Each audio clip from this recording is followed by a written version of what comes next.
say in Southern Delaware, that was worth the trip. Ron, let me begin by thanking you for your passion, intellect, philanthropy, for keeping this organization so relevant. And Dr. Kissinger, Mr. Secretary, you are a friend, a genuine friend. And I understand another friend's here who sometimes gets mad at me, but I love him, Rod Dermer. Where are you, Ron? Are you here? And also the diplomatic representatives from the United Nations. Ladies and gentlemen, for 8 decades, the World Jewish Congress has fought to make the world a better place. And more equitable, more tolerant, more just, and safe for Jewish people worldwide. This is a matter of our faith. This is a matter of our heritage. And in 1936, amid the gathering darkness of a metastasizing cancer of anti-Semitism, this organization was founded to warn of Hitler's Nazi Germany. And yet, as we know, events unfolded that exceeded even the worst forebodings of the Jews in Europe. 2 years later, 78 years ago, this very night, jackbooted thugs unleashed a pogrom on Jewish people in Germany and Austria. Dr. Kissinger just spoke of it. His family was involved, and maybe some of yours. Ordinary men and women answered the hate-filled call of violence on Kristallnacht, the night that was only the opening assault against the Jewish people. A mere prelude to the genocidal horrors that were to come. So tonight, as we celebrate the World Jewish Congress, I need not tell this audience, but I wish I could tell the whole nation, the whole world. We have to remember that your work, our work, is never done. My great friend, and hard to believe he used to work for me on my staff before he became the leader of the House Foreign Affairs Committee, and I was chairman of the Foreign Relations Committee. Tom Lantos, I remember the first time he uttered his saying to me, he wrote it in a speech he wrote for me, with his words. He said, "The veneer of civilization is paper thin, and we are the guardians, and we can never rest." We must confront. We must confront anti-Semitism whenever it occurs. We must continue our work to defeat the stubborn evil of anti-Semitism that still infects too much of our world, the pernicious lies that surface time and again, including here in our own country. We have to speak out every time anti-Semitism rears its ugly head, a lesson I learned early on, regardless of when, regardless of where it is, regardless of when it happens. Some of you may remember toward the end of my chairmanship of the Foreign Relations Committee, I held hearings that outraged everyone on the rising sense of anti-Semitism in Europe. And all our friends were very upset, quote unquote, our allies. But it was rising. And it is again. And the reason we have to, as you know better than I do, indifference is silence, and silence is consent. Silence is consent. I've been really fortunate in my life, my public life, to not only get to know virtually every world leader in the last 40 years, but to make friends with some of the most admirable men in modern history. A great friend, and he was a great friend, counseled me in grief and occasional victory, was Elie Wiesel, who said the opposite, as you know, of love is not hate, it's indifference. The opposite of art is not ugliness, it's indifference. The opposite of faith is not heresy, it's indifference. And the opposite of life is not death, it's indifference. We see anti-Semitism happening again in a wholesale way, with large parts of the world participating in attempts to delegitimize Israel. Even here at home, calls to boycott, disinvest, sanction Israel.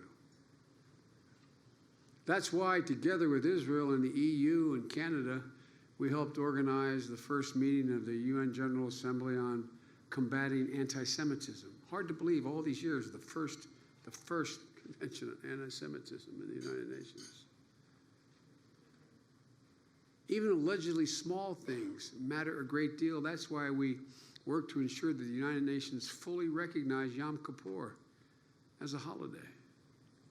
It matters. It matters. Small things matter.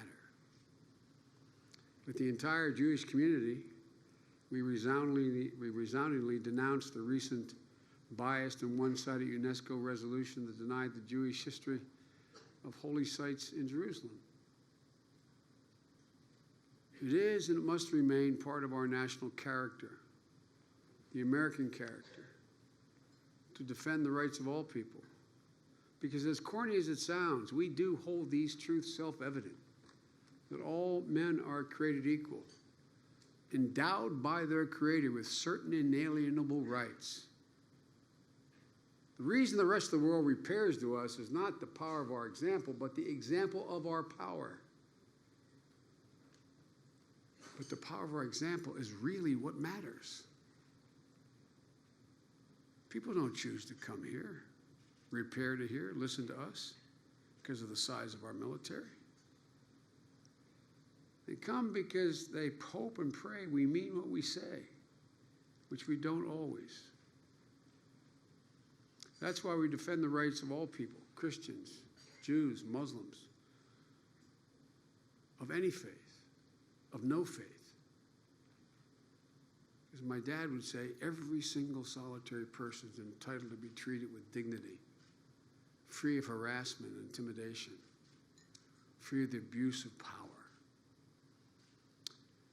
As some of you know, because there's some old friends in this audience, and I apologize for repeating this, but it's important to me anyway. My father was what you'd refer to as a righteous Christian. A high school educated man who was extremely well read, a gracious man.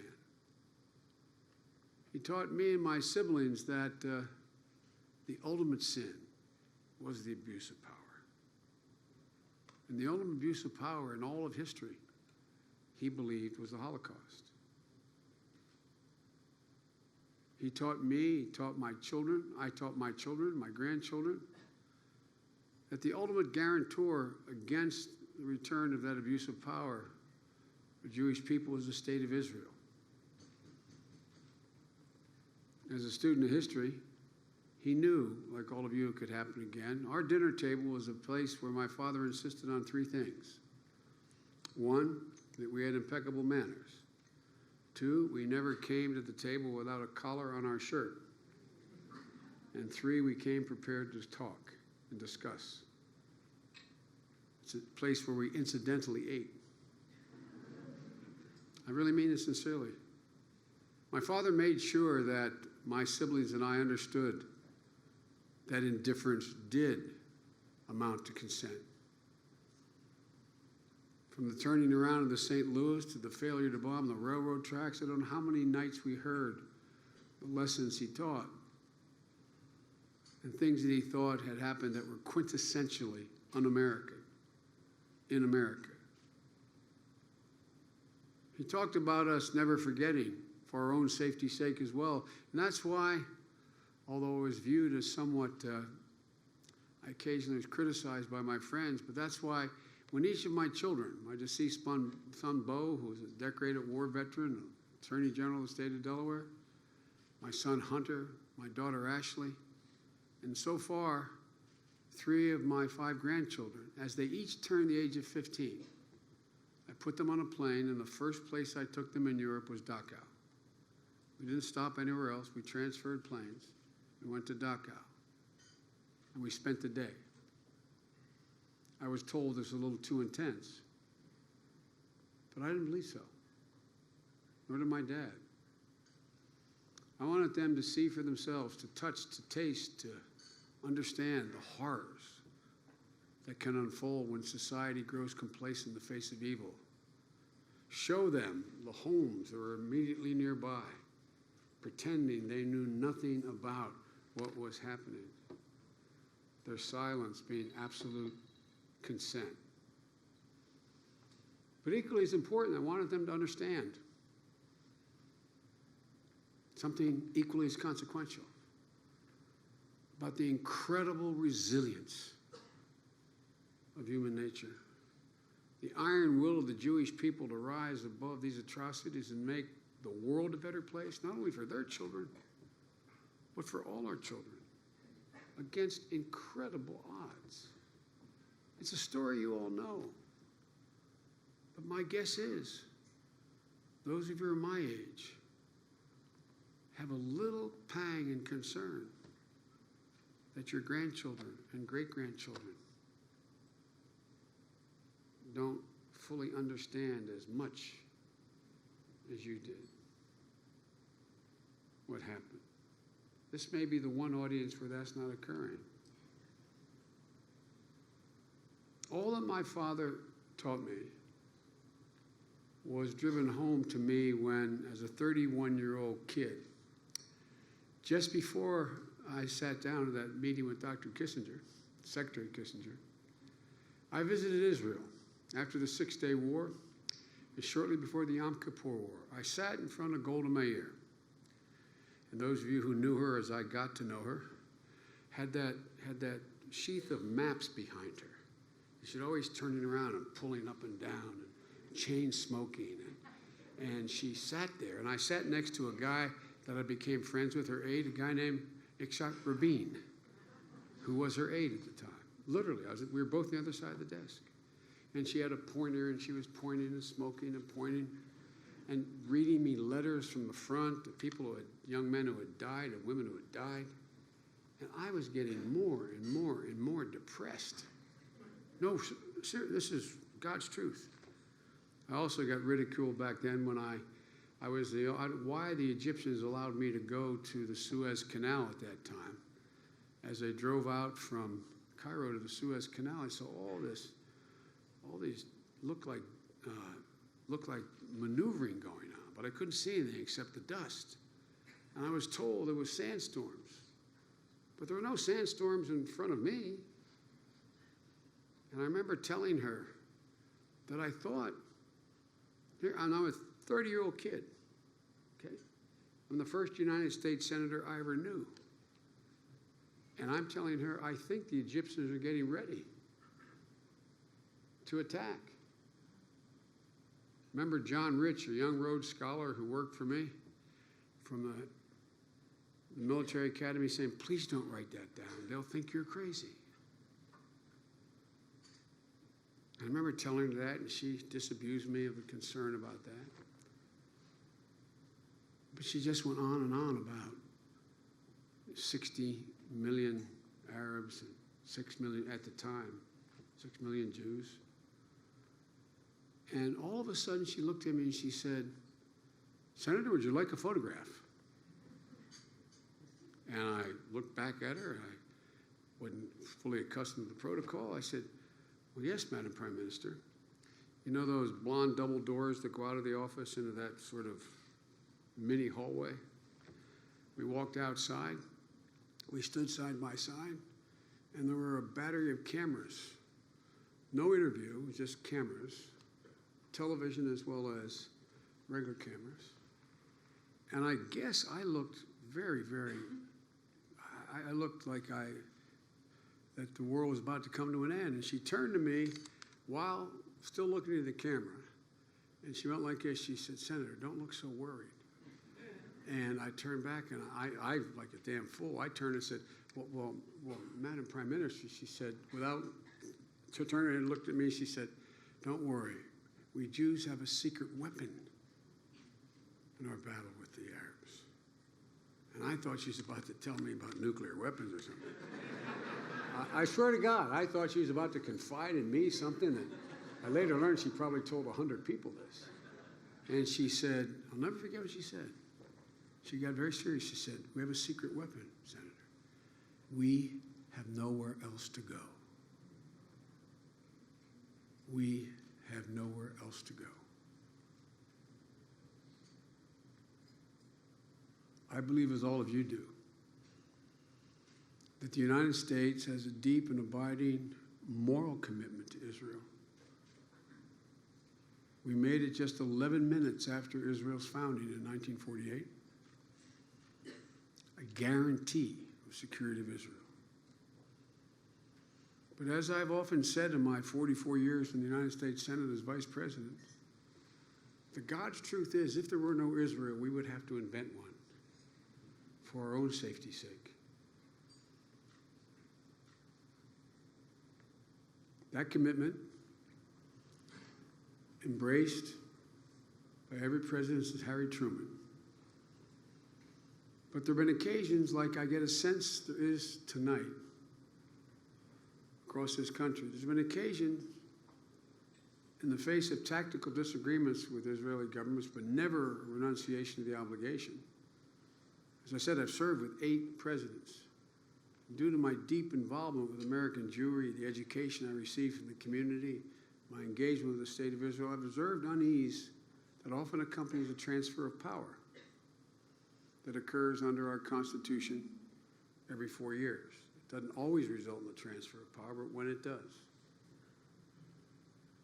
I watched it when, as Ron will tell you, when Senator Obama and I were elected President and Vice President. Many of you would say, "I know you, Joe, but I don't know about that other guy."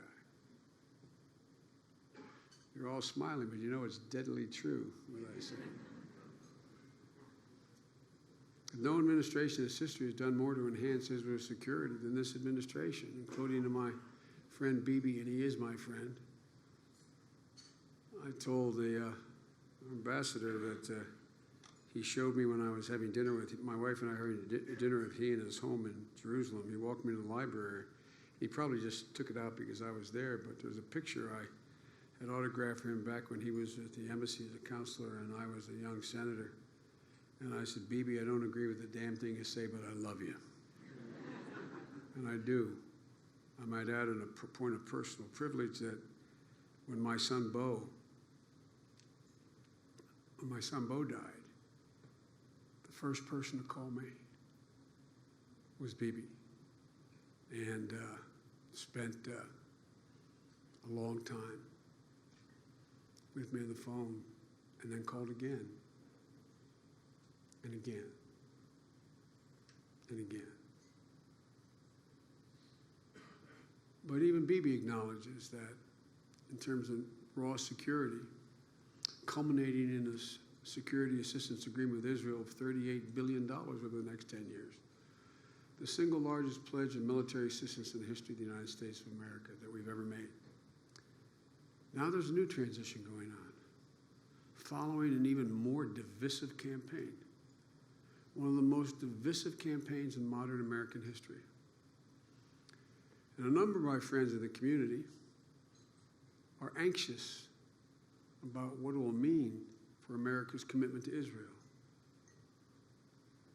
I stand here to tell you that I have no doubt, none whatsoever, that in the Trump administration there will be no diminution of support as a consequence of this transition.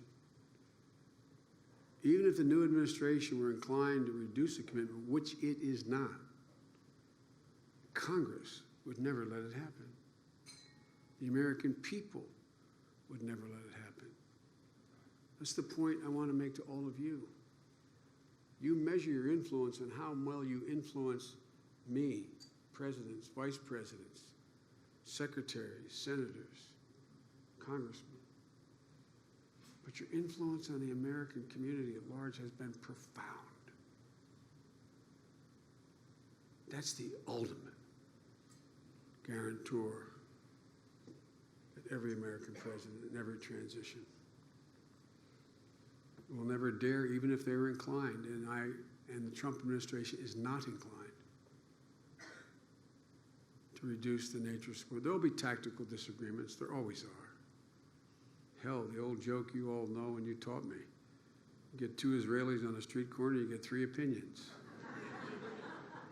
Well, there's going to be disagreements tactically, but never on the basic fundamental commitment. So let me conclude by thanking you all again for what you do, not only to protect American Jewry at home and around the world, by association what you do to protect every single minority in the United States of America. You really do. I think you intend it, but even if you didn't intend it, that's the consequence of what you do. The second point I'd like to make to you is, in addition to thanking you, I've always believed that the value of an award lies in the esteem in which you, or in this case I, hold the group that's bestowing it. This means a great deal to me personally. It is true, and I make no apologies for it, and I said it when I was 34 years old in a controversial election in my state with less than 1% of the state being Jewish. I am a Zionist. You need not be a Jew to be a Zionist. And for 80 years, this organization has held aloft a beacon of righteousness for the whole world to see. The third point I'd like to make is I am genuinely humbled to be numbered in the company of those who have received this award in the past. The list of some of the finest human beings and men I've ever worked with in my life. And it's among my greatest honors and things that I can leave to my children for their memory. That I can count among the 7, 3 of them as personal friends. No one taught me more about the incomparable resilience of the human spirit in the face of tragedy than Elie Wiesel. Even before I knew him formally, when I lost my wife and daughter, shortly after I got elected, before I was sworn in on a tractor trailer broadsided them, I got a call from a guy named Elie Wiesel. When I was hospitalized and told my chances weren't all that great with a couple cranial aneurysms, Elie Wiesel. One of the great compliments was that he came in to see President Obama and said he thought I had character. It was the ultimate affirmation in me of my self-worth. And he also put it so beautifully. He said, because I remember I despair, because I remember I have a duty to reject despair. My dad said a little differently. Everyone will be knocked down. The measure of success is whether you can get back up and how quickly. Despite all Elie endured, he never missed the opportunity to teach us about our responsibility to one another as human beings. He was a rare soul. And thank God I had an opportunity to present an award to him and see him and talk to him just about 6 weeks before he died. And I'm honored to speak. I was honored to speak last month at a memorial service in Washington, D.C. for the great Shimon Peres. I understand his son and daughter-in-law are here this evening. I want to say thank you for the opportunity to let me do his eulogy in Washington, memorial service at the synagogue. I believe Shimon Peres embodied the spirit of the Israeli people. He was, in my people, the conscience and the soul of Israel, in addition to being one of the founders.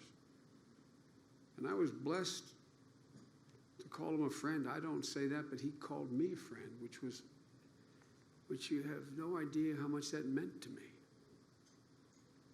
And last but clearly not least, Secretary Henry Kissinger. In 1972, I ran for the United States Senate because I disagreed with the foreign policy of the administration in Southeast Asia. That's why I ran as a 29-year-old kid, not old enough to be sworn in once elected. And my initial encounter was, as Dr. Kissinger pointed out. What he didn't tell you was, I showed up at a hearing. It was going to be a closed hearing. We didn't have those special secure rooms in those days like we have in S-407 now, and where they're totally secure SCIFs, as we call them. And they used to run music through the walls of the Foreign Relations Committee and the committee hearing room and meeting room on the Senate floor. There's only 2 committees that have rooms in the United States Senate building, the Appropriations Committee and the Foreign Relations Committee.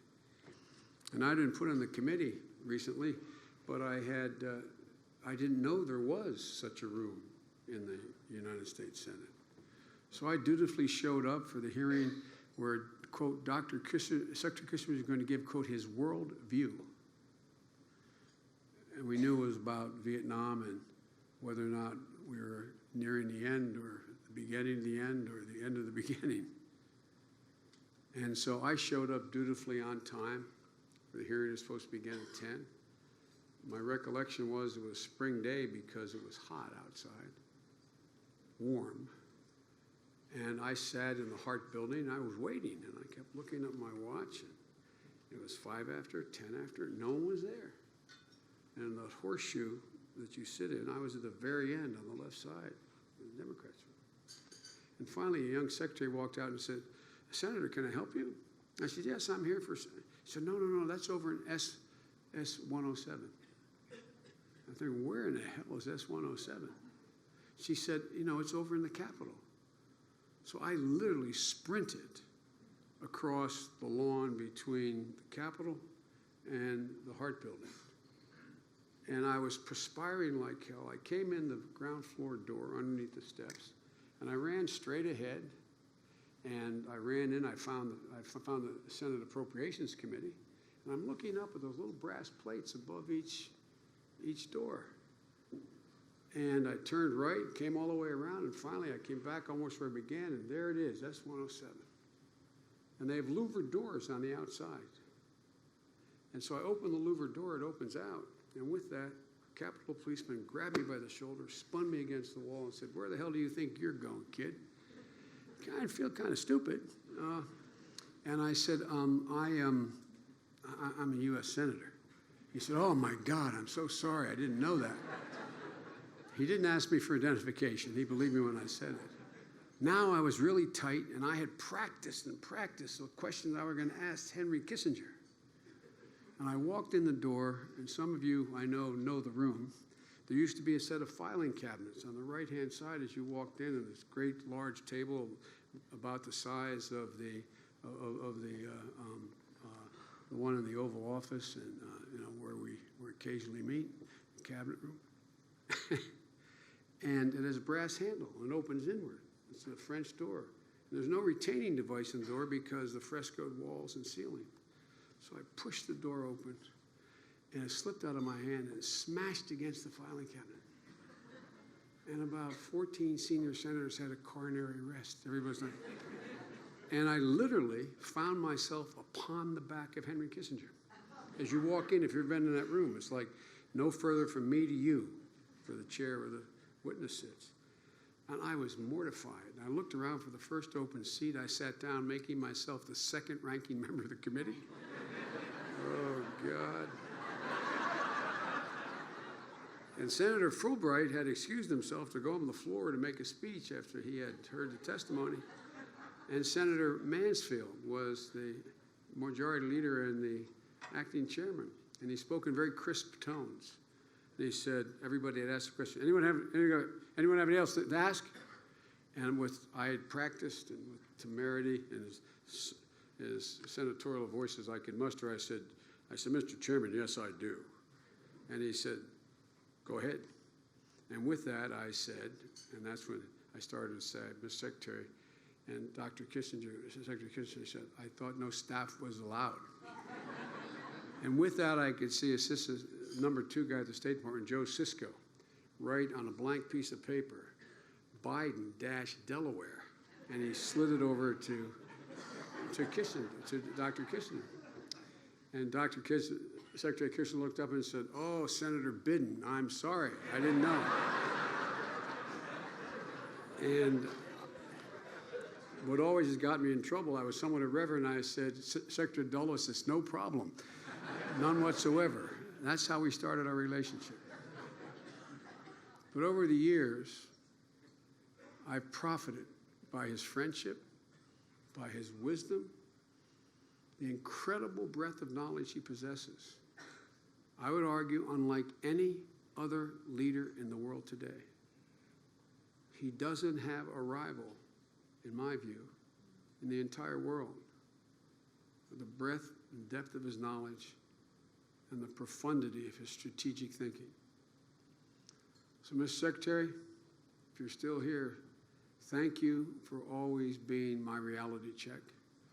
Thank you for being willing to talk to this Democrat over all those years in the middle of difficult times with Republican and Democratic administrations. I've called and sought his counsel. I consider him a great friend. And Ron, you as well. Ron, I may be leaving the government, but my commitment to the cause of world Jewry and the World Jewish Congress is going to stand for a long time. My father used to have an expression. He said, "It's a lucky man or woman gets up in the morning, puts both feet in the floor, knows what they're about to do, and thinks it still matters." This still matters a lot to me. Thank you. Thank you. Thank you. What a treat. Oh, great. So thank you all so very, very much. Thank you. Thank you. I'll send it to you. All right. Thank you, Pat. Thank you.